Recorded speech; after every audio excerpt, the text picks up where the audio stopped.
काही फ्रँचायझी गणितावर चालतात. काही भावना, अर्जन्सी आणि रिस्कवर चालतात.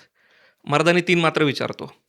पहिल्या पार्टनंतर दुसरा पार्ट, दुसऱ्या पार्टनंतर तिसरा पार्ट. पण सिनेमा खरंच पुढे जातो का? का फक्त पार्टचे आकडे बदलतात?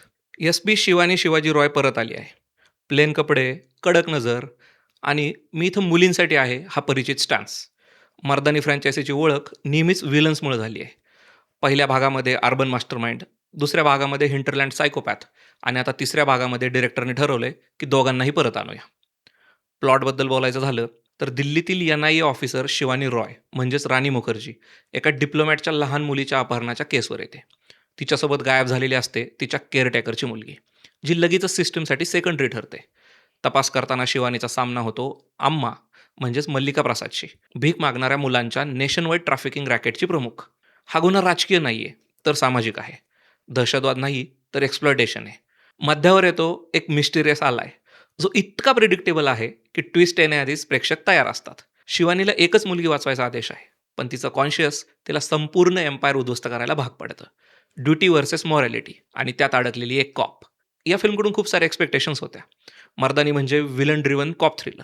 एक्सपेक्टेशन स्पष्ट आहेत. शार्प अँटॅगोनिस्ट, मोरल अर्जन्सी आणि कंट्रोल्ड रेज. मर्दानी 3 मध्ये सगळं फॅमिलियर वाटतं.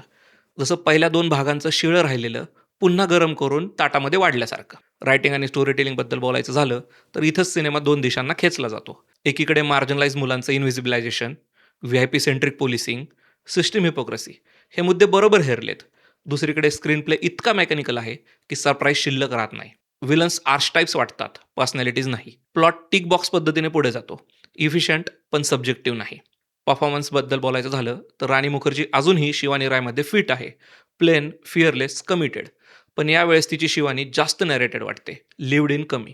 डायलॉग ऑडियन्सकडे बघून बोलल्यासारखे वाटतात, समोरच्या कॅरेक्टर्सकडे नाही. मल्लिका प्रसादची अम्मा अनसेटलिंग आहे पण फुली एक्सप्लोर्ड नाही. सपोर्टिंग कॅरेक्टर्स जसे की रामार्जुन आणि फातिमा सिस्टीमची दुसरी रिॲलिटी दाखवतात. विशेषतः फातिमा हे नाव एक सटल पण शार्प डिटेल आहे.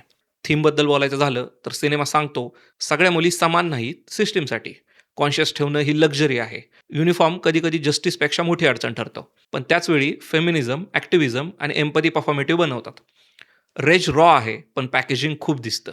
डिरेक्शनबद्दल बोलायचं झालं तर डिरेक्शन इफिशियंट आहे. Gripping, fleet, no nonsense. पण व्हिज्युअल ग्रामर रिस्क घेत नाही. फ्लॅशबॅक सीन 70च्या मसाला कोर फिल्मसारखे आहेत. आणि एक अननेसेसरी मेडिकल एक्सपेरिमेंट सबप्लॉट आहे जो क्लिशेत झाकण्यासाठी टाकल्यासारखा वाटतो. फिल्म बोलतो सोशल इव्हिलबद्दल पण त्यावर नवीन भाषा शोधत नाही.